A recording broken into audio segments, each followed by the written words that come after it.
Shalom to everyone. This week we are going to read the Parshah of Bechukotai, and we are actually going to conclude also the book of Vayikra, the book of Leviticus. The name of this Parshah, Bechukotai, means in my statutes, in my commandments, and is found in the first or the third verse of chapters 26.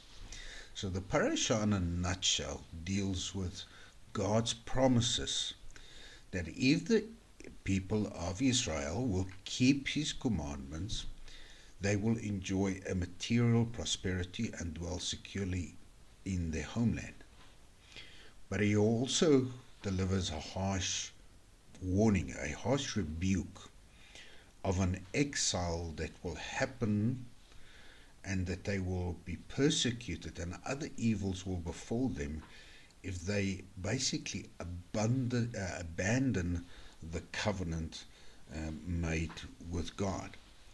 So nevertheless, we find that even if they are then persecuted and exiled, that even when they are in the land of their enemies, that God will not cast them away, nor will basically abhor them or abandon them, to destroy them, to break even the covenant with them.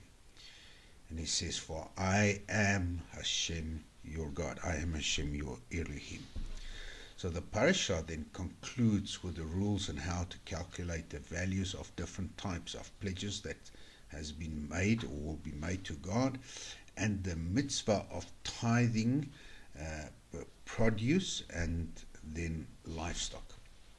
So again, with every parashah that we read every week, there are so many things that we can discuss, so many ideas, and hence the fact that every year when we redo the cycle of reading the parashah, there's so much to be learned and so much different things to be seen every year, that when we repeat the cycle.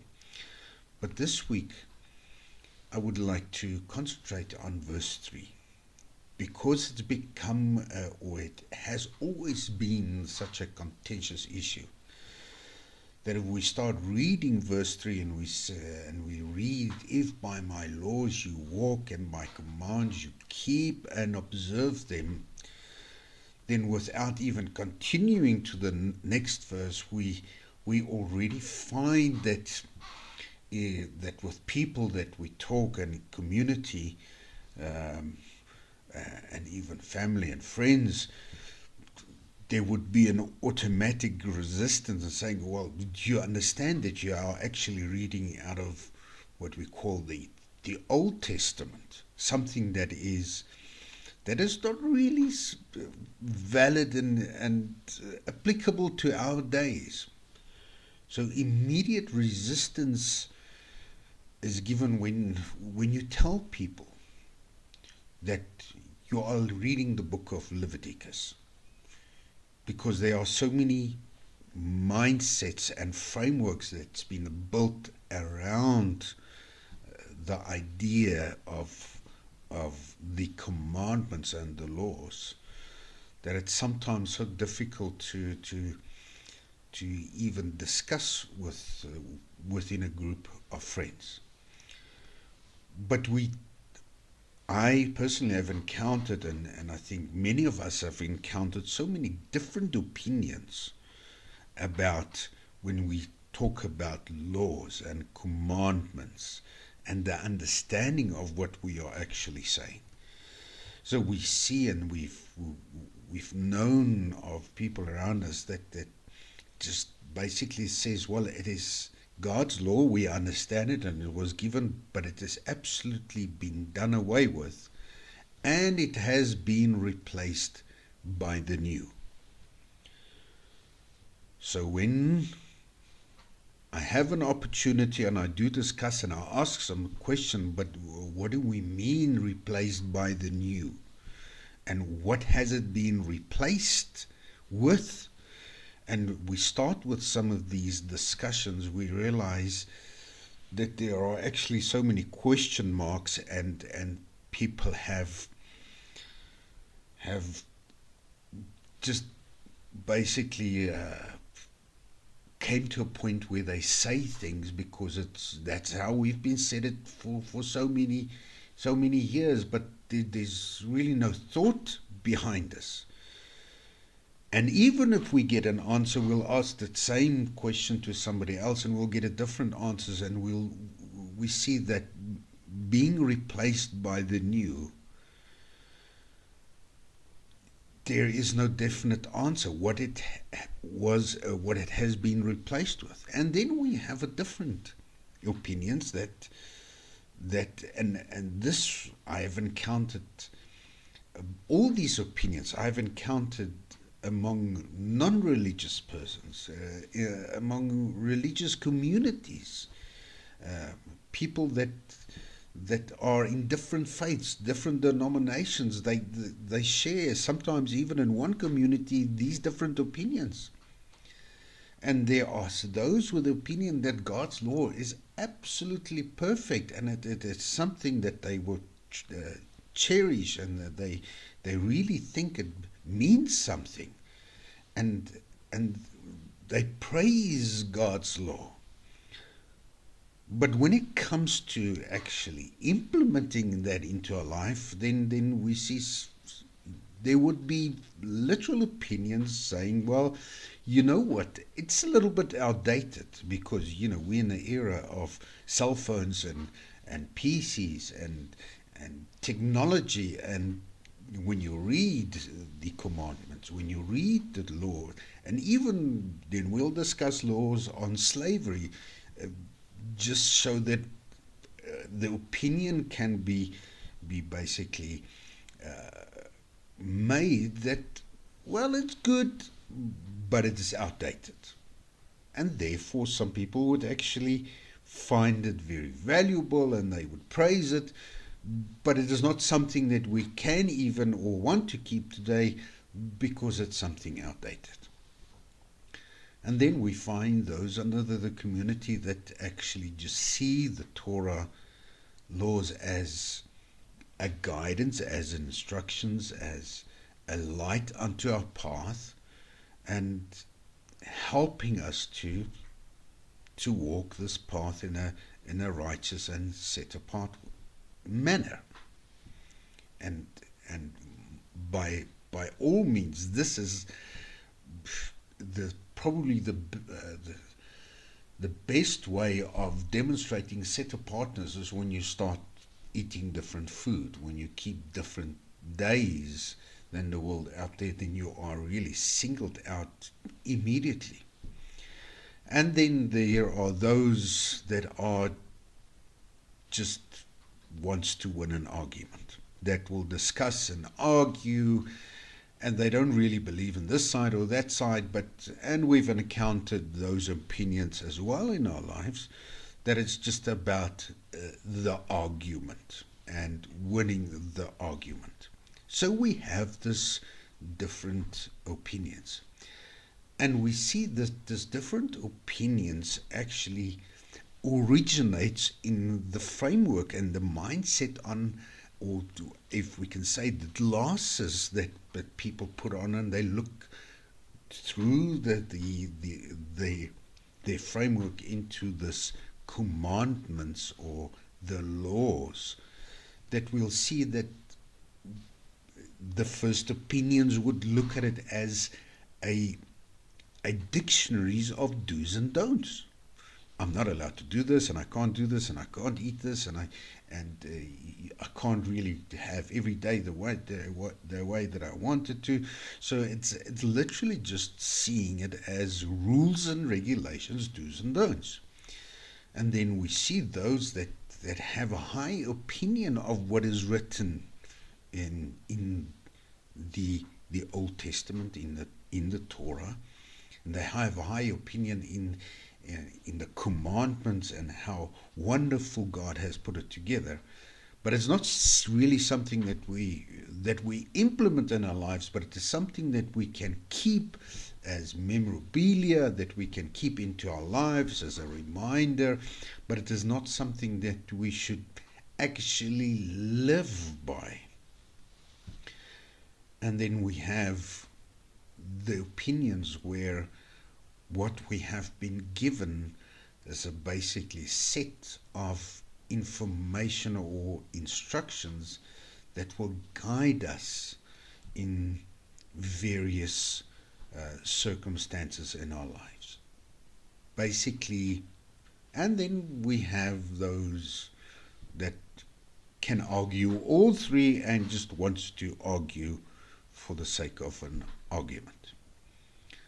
So if we look at the opinions, we have to ask our questions, and I've asked these questions in so many different communities with different people, that if we just look at a case where, I've been living on a farm and it's been not developed, and I've been driving this road and this dirt road for so many years, and I had no restrictions on how I had to drive on the left side or the right side. I just had the freedom to go and do what I needed to do every day. But as time developed and the community developed, they built a school and they built a library and they built various structures, and one day there's somebody that came and planted a sign next to a road, and it instructed me that from today onwards you have to adhere to a certain speed limit. So obviously the first day I did not see the speed limit because it's a new sign, and I was stopped. And they asked me, so why didn't you keep to the speed limit? And I explained that I didn't see it. It's something that was put new onto this road, and therefore I was giving the grace to proceed because I did not see it. And then the next time when they stopped me because I was over the speed limit again, I could use the same excuse, but it wouldn't work in this circumstances, because I have seen it. I've seen the speed limit, and I know I have to run or I have to drive at a certain speed limit. And then from that day onwards, when I realized that there is a speed limit, it's become a burdensome object to me. Every time I have to drive this road, I am reminded that I'm not free to do what I want, and I could drive on the left, on the right. For so many years I have done this. Why is the speed limit now suddenly on this road? But the question that we have to ask, where is the problem? Is this problem with the speed limit? The fact that little sign has been put up there and it tells us to drive at a certain speed limit, is the problem with the law that has implemented a speed limit? Is it literally the law that becomes the problem, or is it the person in the mirror? It's the person dealing with that speed limit that has actually got the issue. So we have to ask ourselves, when people make a statement and they say, but you cannot keep this and you cannot keep that, is it actually because the law that has been given by God is the problem, and it regulates some of my so-called freedom? Or is it actually just pointing me to somebody in the mirror that has got a desire, or not even a desire, but sometimes just the will that I want to do what I want to do. I do not limit me in what I can do, what I can't do, what I can eat, what I can't eat.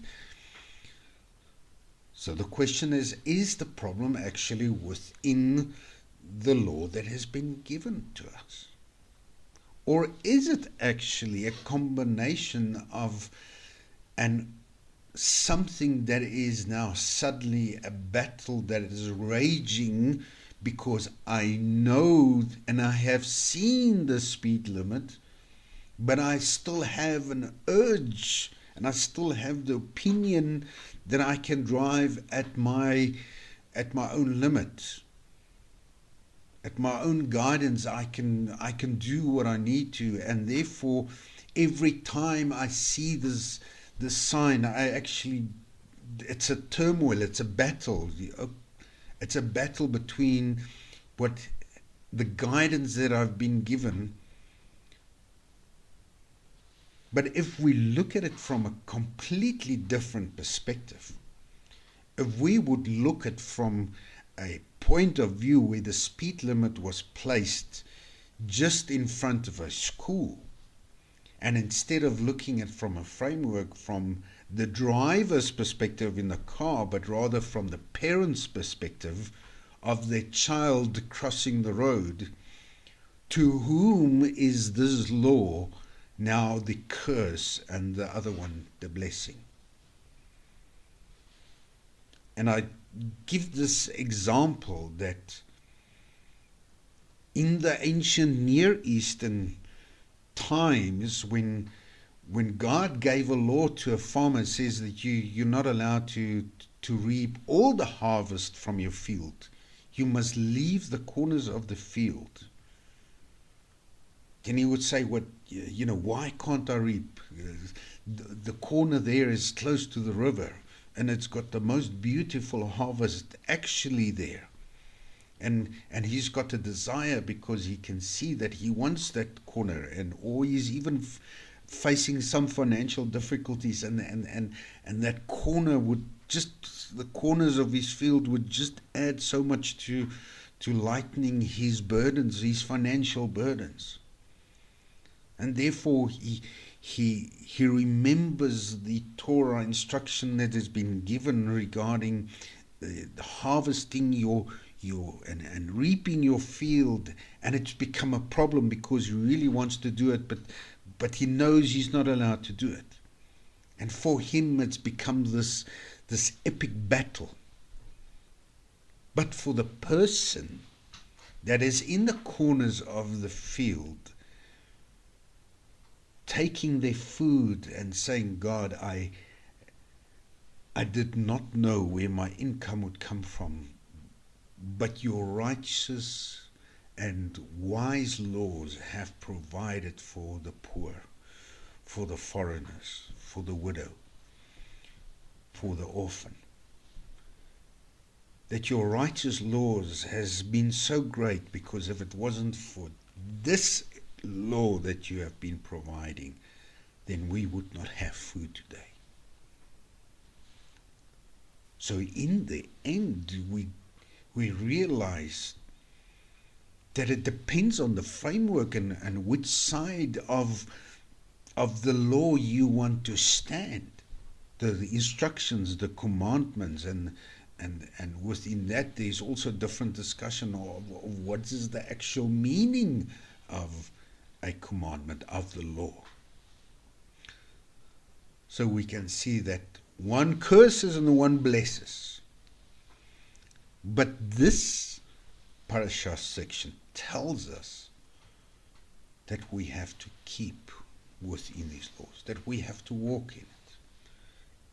And if not, you are free to choose the path that you want to walk. But it reminds us that our freedom of choice comes with repercussions.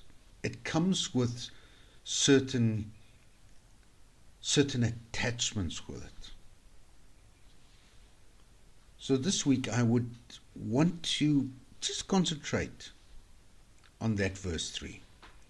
So we see that this inner battle is not something that is unique. It's the first person that we see these words being uttered to is Cain, where God speaks to him and he says, if you make amends, verse 8, if you make amends, you will not be forgiven. I think it's verse 12. If you make amends, you will not be forgiven. And ask, if you make amends, will you not be forgiven? And if you do not make amends at the opening, meaning at the opening of your grave, even upon your grave your sin will lie, preserved for you. And to you this evil inclination, this desire to lead you astray, but you can rule over it. So I've chosen to give the English translation from Rashi Chumash that was written by Rabbi Silverstein. But the idea that the Hebrew text is giving us is that there is an inclination it's a desire that lies within us to always lead us astray. But it tells us one thing, that sometimes is far above an argument, is that God is saying that you can rule over it. It says to Cain, you can rule over it. Sin lies at the door, and it's got a desire for you, but you must and you can rule over it. So the statements and the arguments that have been made that it's impossible. And I do agree, some of the things, we are not in the land of Israel. There's some of the things that is not physically been able to be implemented today. But behind every law, there is a foundational law that can be applied even in a technological advanced society as we are in today. That the law and the commandment of not reaping your whole field applies to our salaries, applies to our income, that we should not use everything, that we should be leaving some or giving some for those in need around us. So the foundational truth of that instruction, Torah law, is still applicable today.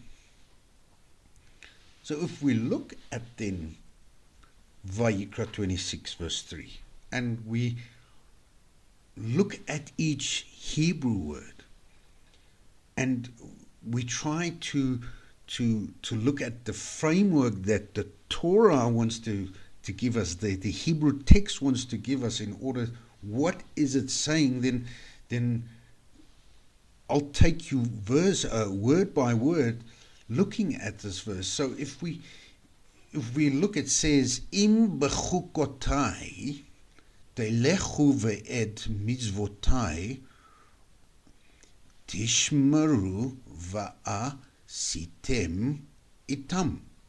But it starts with Im Bechukotai. Now Bechukotai is the Hebrew word chok, and the plural of chok is chukim.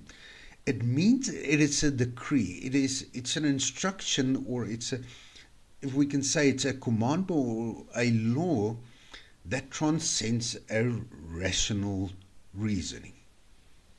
So we can reason for ourselves that the tithing or not reaping the field, there's a rational reasoning around it, that there is a reason for this, and it is to provide for the poor, the needy among us.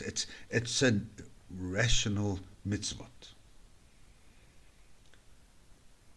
But a mitzvah that transcends rational reasoning is, and we try to reason it, is maybe a food law, saying to all the other nations, to all the goyim, the other nations, goyim meaning other nations, they are allowed to eat pork. But when it comes to the nation of Israel, you shall not eat the pork it's unclean for you. So the question would be, but why abhor? And we've tried, and I've heard many arguments on, well, the pork is unclean, it's got sicknesses, but why? Why not another animal? Why even an animal? And we can ask so many questions. So and the further we go down the path to try to find an answer, the more we actually get lost within seeking for an answer. So and there are some other Torah laws that just is a chok or a chokim. And we know when we look at the Hebrew text, it's very specific in its ordering, it's very specific in the choosing of the type of words. So why didn't it start by saying, im mitzvotai? If by my commands you keep and the laws you walk, why does it start with even that by this laws that seems to the man irrational? It says, if you walk by my irrational laws. And then it uses the word mitzvot, commandment, or we can say obligation, or we can even put that further as a connection, because mitzvotai, the Torah laws, is an instruction, as a guidance. There's actually such a multi-level way and view of the word mitzvot and the word and that of the Torah. But we see in this text that it starts with Bechukotai, with chukim, those that is even under. It's irrational, it's difficult to understand. But if you can walk by the things that you cannot understand, and by those things that I call an obligation or commandment or even an instruction, if you can walk by that. So it's very, very specific in the ordering of the words, that it says, im bechukotai. And then it talks about telechu. If by my laws you walk, telechu. So if we see telechu comes from the word halach, and some of you would remember or recognize halacha. There are certain halachic laws describing how we should perform some of these mitzvot. Halacha meaning is to walk in the footsteps, to walk in the dust. So it says, im bechukotai telechu. This halacha is to walk, is to come, to walk. But I like the description. It says to die, to live a manner of life. Because in order to win these epic battle that we have been discussing, sometimes one of these have to die and the other has to live, and it becomes a manner of life. And this evil inclination, which we call the Yetzer Hara, versus the Yetzer Tov, the good inclination, the epic battle between Yetzer Hara and Yetzer Tov, the halacha is the way to walk. When one dies and the other live, it becomes a manner of life. So it tells us is that im bechukotai, if in this understandable, this irrational commandments, you can walk, it can become a manner of light. You can proceed, you walk within, you can move. And then we go back and we use the principle of first mention. We can see that halach is used in Genesis, where it talks about the rivers in the Gan Eden, in the Garden of Eden, where it talks about this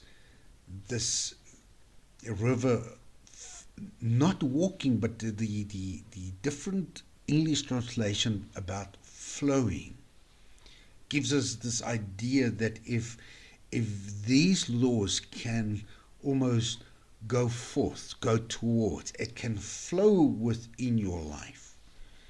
And as in Genesis 3 verse 8, we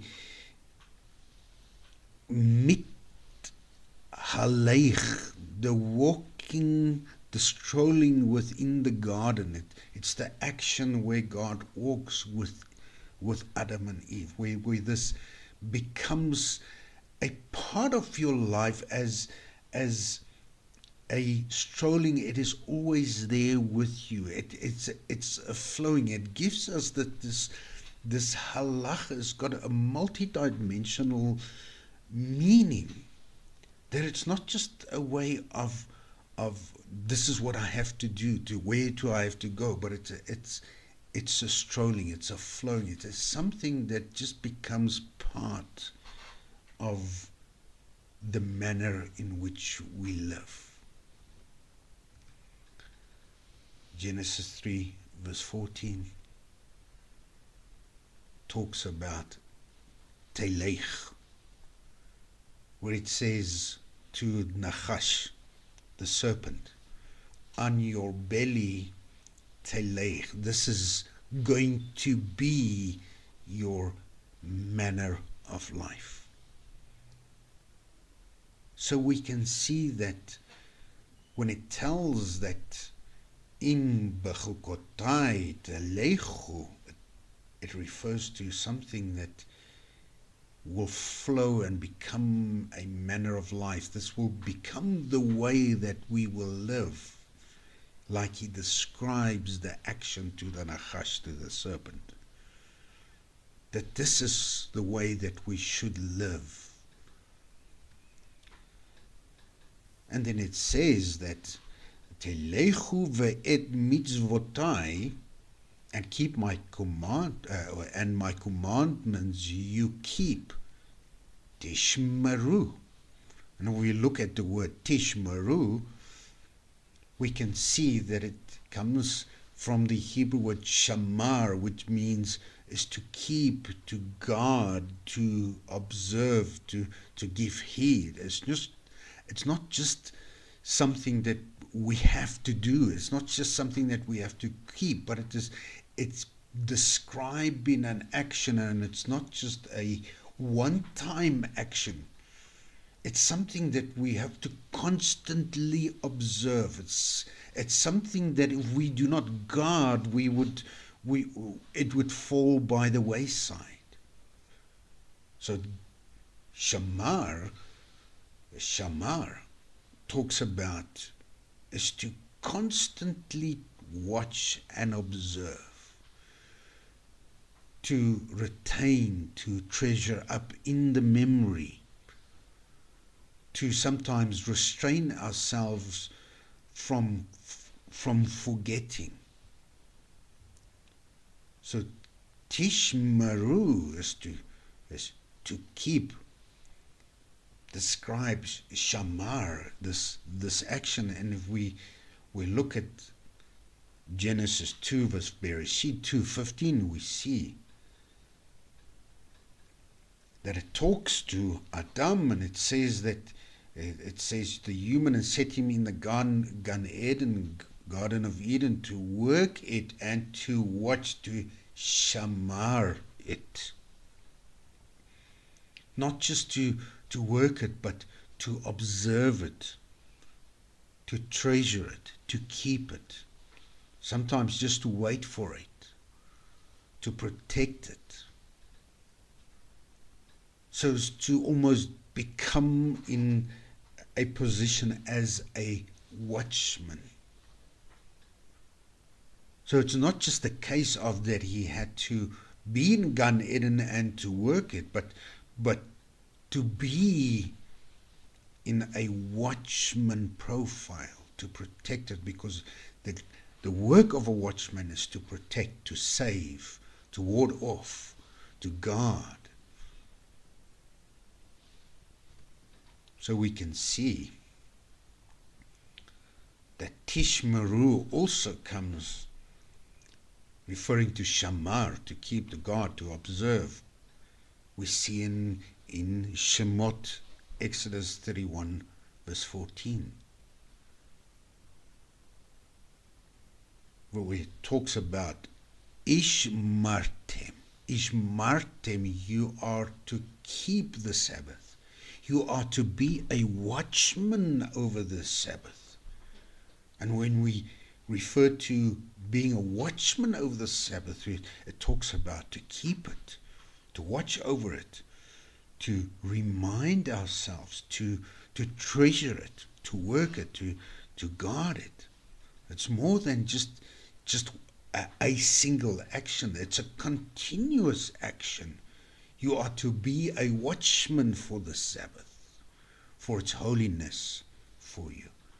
Ushmartem, the same action described in verse 3, it has described in Shemot 31:14, the same action to perform when we keep the Sabbath. And we know the Sabbath is not just something that's been given to the nation of Israel, but it's given before even the Torah laws has been given. It's given as a reminder of that God worked for 6 days, on the seventh day he rested. It's a testimonial that God is the creator of all things, including time, and therefore God has given this law. And why did God create the earth in 7 days and not in 5 days and 4 days or 3 days? And why rest on the seventh day? He could have rested on the sixth day. He could have made the earth in 6 days. Bechukotai, it is what God said, and therefore we do it, we keep it, even if it's above our rational thinking. When we talk about shamar, to keep, to guard,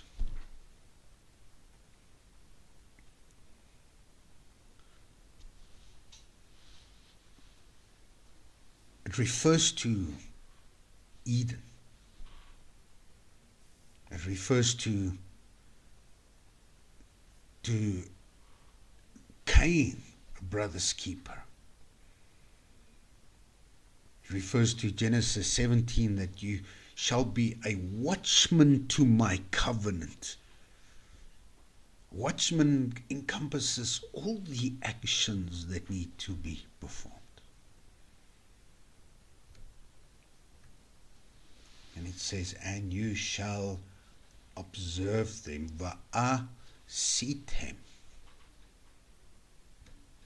That it is coming from the Hebrew word asa, is to do, is to fashion, is to accomplish, is actually to make or to produce. And the asa is the same action as to make an offering. So when it says, Im bechukotai telechu ve'et mitzvotai tishmeru va'asitem, is that you shall make this as an offering. It should make as a produce before God. It shall be an act before him, something to fashion before him, giving us this idea that it is not just something that will come easy. It's not just something that we read and we apply, but it would come with something. It is an action that needs to produce. It's an offering that would sometimes come at a certain price, a certain sacrifice.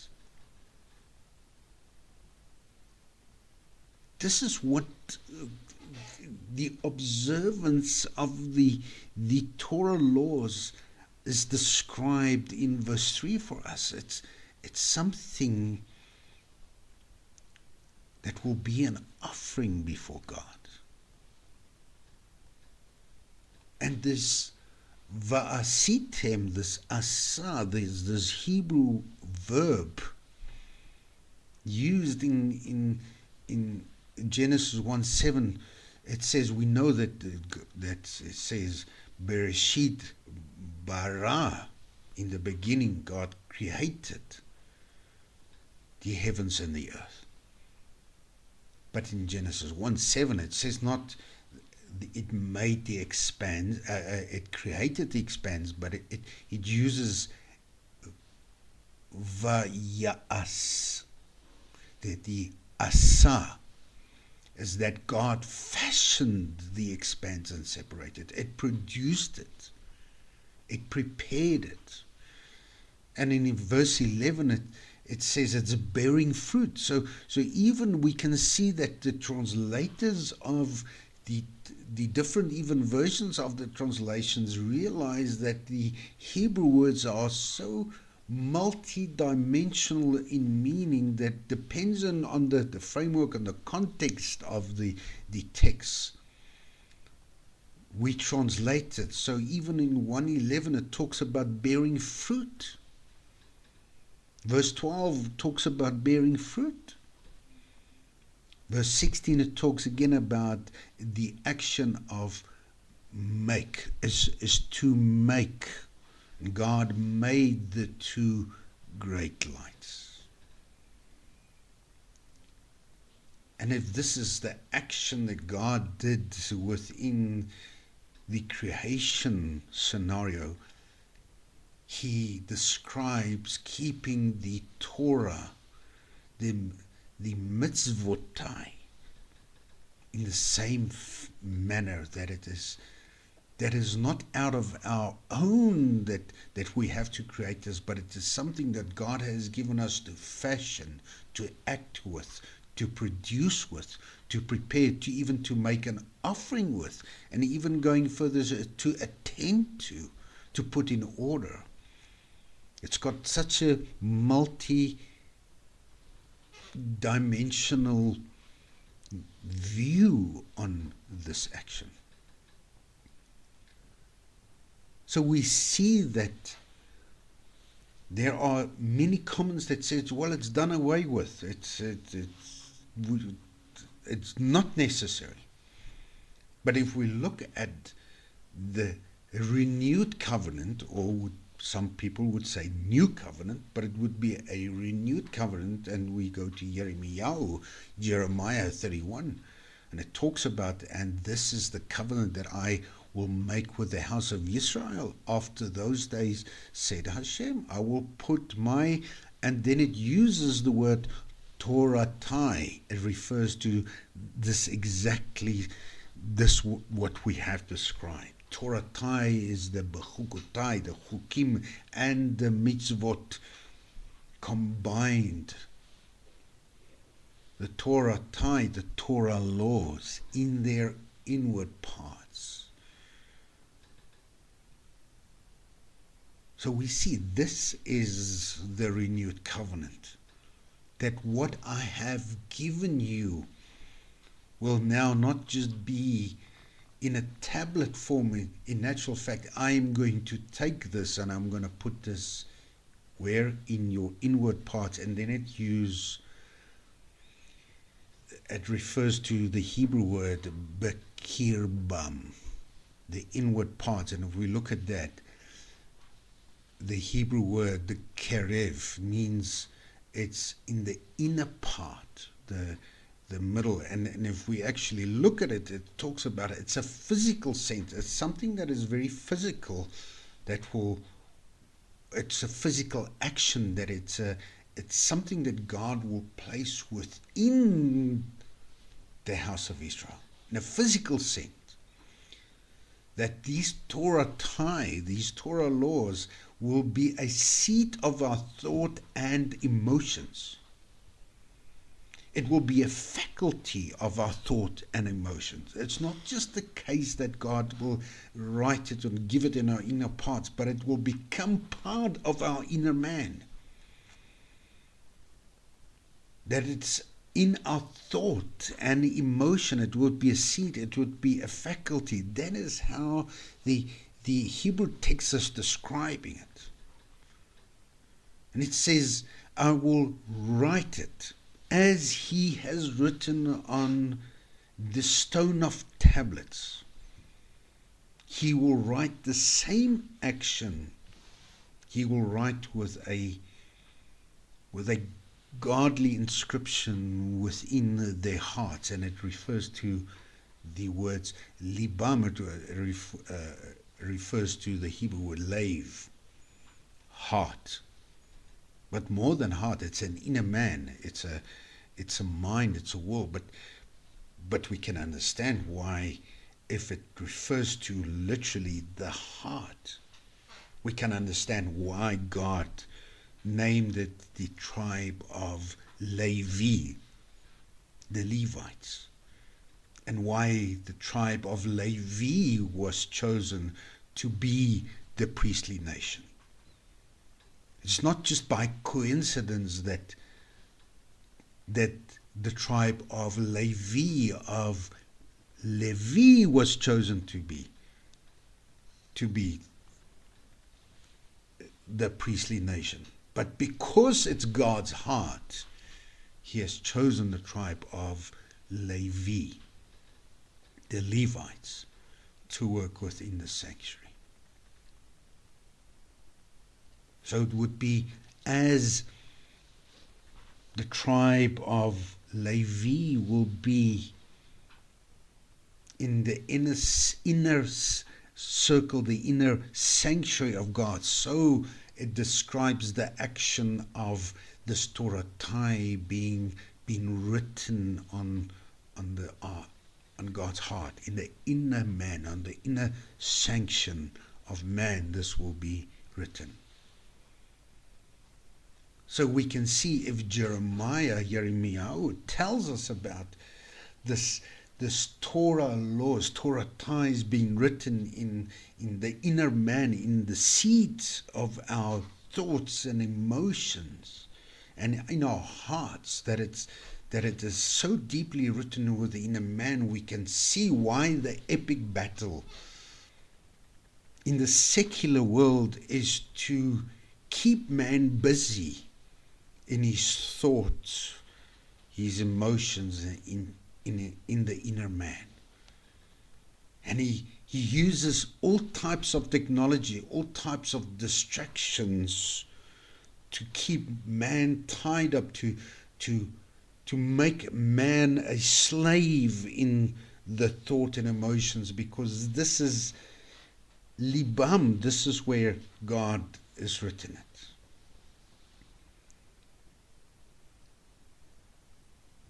That if the world, if the Yetzer Hara has the occupation of the thoughts and the emotions and the inner man, there is no time, there is no place for the Torah tai, the mitzvot and Bechukotai for God. And we can see that the world produces on a daily basis new technologies. In the gaming, it's about VR reality, gaming rooms. It keeps man busy in all manners in order to keep him from this, what God has described in Jeremiah. And we see that the media, the different types of YouTubers, the lifestyles that they are advertising is creating within the viewers, is creating a almost a desire for something that is beyond them. It's created an emotional battle within them. The expectation that comes from Hollywood creates an emotional, epic battle within man in order to delude him and to make him go astray from what God has said that he would write within the man's heart. And therefore it becomes then our fulfilling what he has said to Cain. That watch over this, be a watchman, that the Yetzer Hara will create a desire within you to lead you astray, but you must rule over it. We cannot become slaves again, and therefore we are reminded in our first festival, in our first Modin, is that Pesach reminds us of that God has released the nation of Israel of slavery. When we read the morning prayers, blessed are you, Adonai, our God, King of the universe, who has not made me a slave. We thank God that we are not slaves, that we have never been made to be slaves. But we thank God that He's given us the power to overcome the slavery. He will take us out again from slavery, from this worldly desires, this epic battle between the Yetzer Hara and Yetzer Tov. We can also see then why it has become such a common thing to be distracted by what should we, what shouldn't we, what is valid, what is not valid, and it becomes almost an epic battle that has got no winner. Because while the enemy keeps us busy with this, we are not fulfilling the role as a watchman.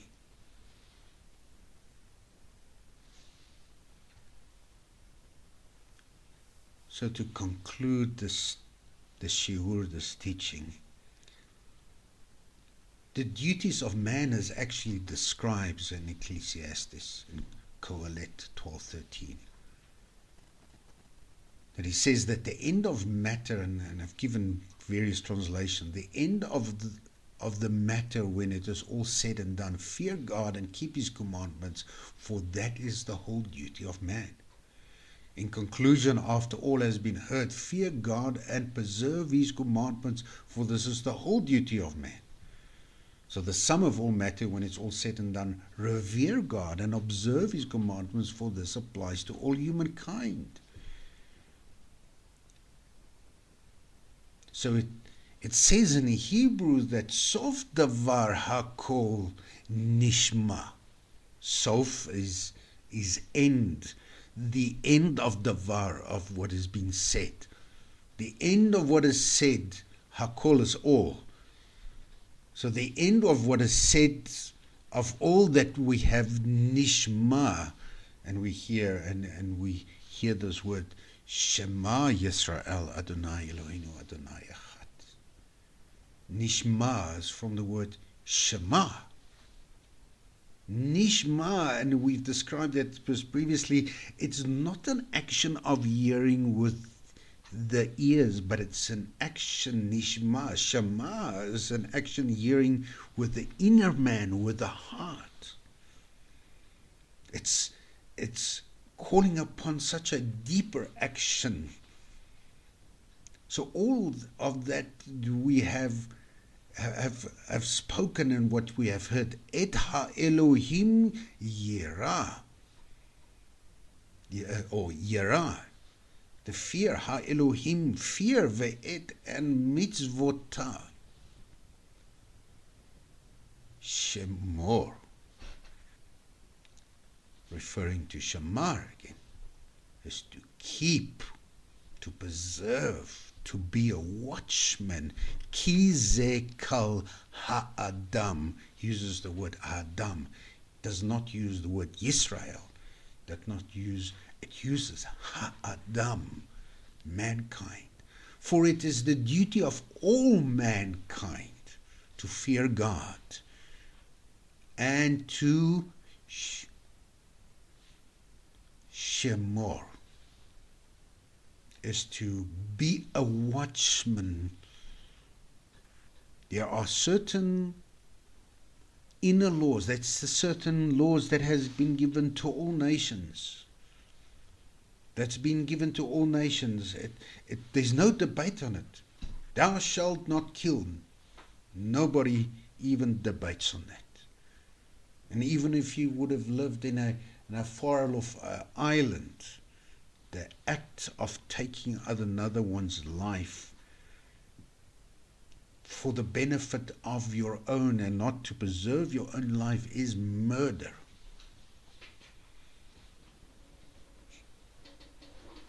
And then even when we are in the act of preserving our own life and we are forced to take another's life, we must do everything in our human capable hands to avoid this situation.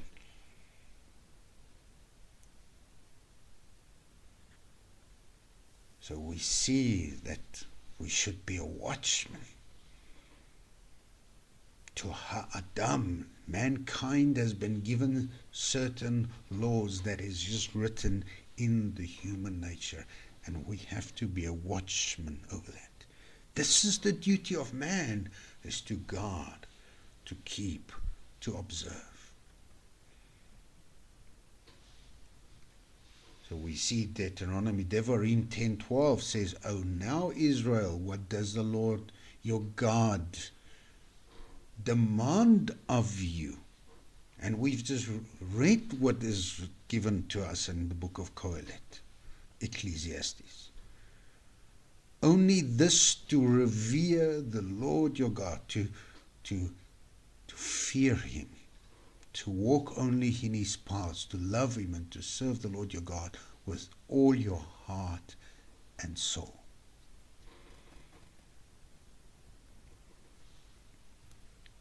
And Rashi gives his commentary on 10:12, saying, "Except to the fear of the Lord your God." The rabbis derived from this, and now what does God ask from you? Meaning that everything is in the hand of God except the fear of God. It's written that everything is in the hand of heaven except the fear of heaven. God has got everything in control. And he's got everything planned. And he's got everything sorted. If I can say it in such an easy way. Except for one thing, for man to fear him, because that is an action of free will. And to fear him and not to fear him is in our action. It's in our hands. Remembering what Vayikra 26 tells us, that any decision made has got certain repercussions. Therefore, if we fear God and we walk on his way, God promises a blessing. And we see that if we do not, then there are certain repercussions. There are certain things that will lead us. And we see that it tells us in 41, "When I in turn have been hostile to them and have removed them into the land of their enemies, then at last shall their obdurate heart humble itself." Even when man has decided to not walk this way, and God has brought this all among them, and there comes a point where his heart will humble themselves, and they shall atone for their iniquity. Then we see, "Then I will remember my covenant with Yaakov, I will remember my covenant with Yitzhak, and also my covenant with Abraham, I will remember even the land." And we know that God describes him the God of Abraham, the God of Yitzhak, and the God of Yaakov. And now we see that Leviticus, Vayikra 26, reverses the order. That is my covenant with Yaakov, my covenant with Yitzhak, and then my covenant with Avram, meaning the merit of Avram was higher than the merit of Isaac, was the merit of Yaakov. And it's even been described from the day of Avram even up to today, the spirituality and the level of spirituality have by every generation fallen lower and lower and lower. And therefore God says, even if my people would find them in a lower spirituality, I would still think of my covenant Yaakov. And when they even fall lower in their spirituality, I will even think higher of my covenant with Yitzhak. And when man has fallen to its lowest, then I would even think to the highest merit of Abraham, I will remember.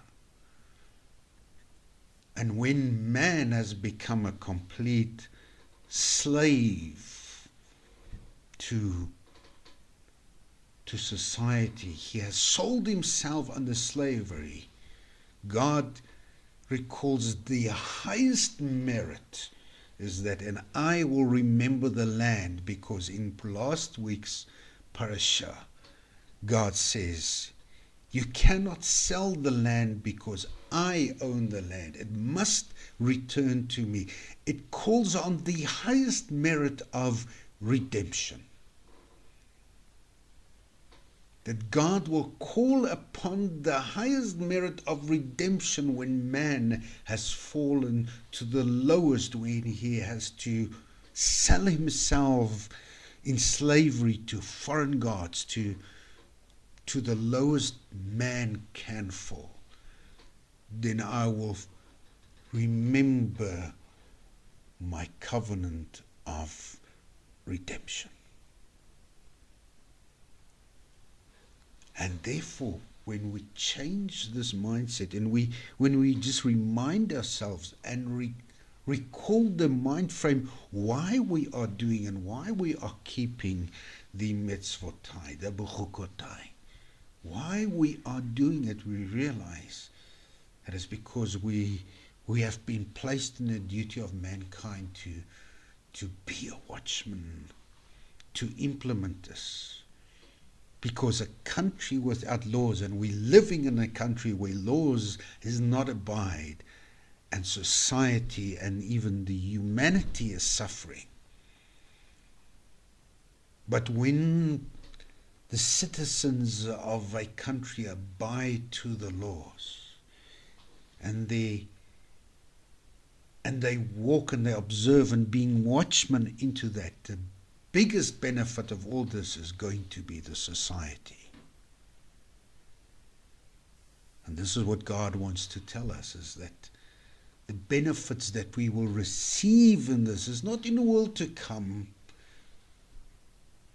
but when you are in the land, when we are now in our lives, there are promises and there are benefits just by the way to walk. And with this, I would want you to remind of this and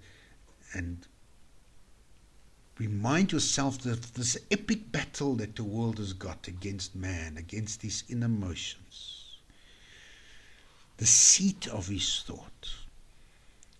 But when we overcome that and we cling and we observe and we guard and we keep and we fulfill the actions of a watchman, then we are actually providing ourselves as a living sacrifice, as an offering before God. And with this, I would want to wish you a Shabbat Shalom, and may He who makes peace in His heavens make peace upon us and upon all the nation of Israel and the land of Israel. And we say Amen. Oseh Shalom bimromav, hu ya'aseh shalom aleinu, ve'al kal Yisrael v'yimru Amen.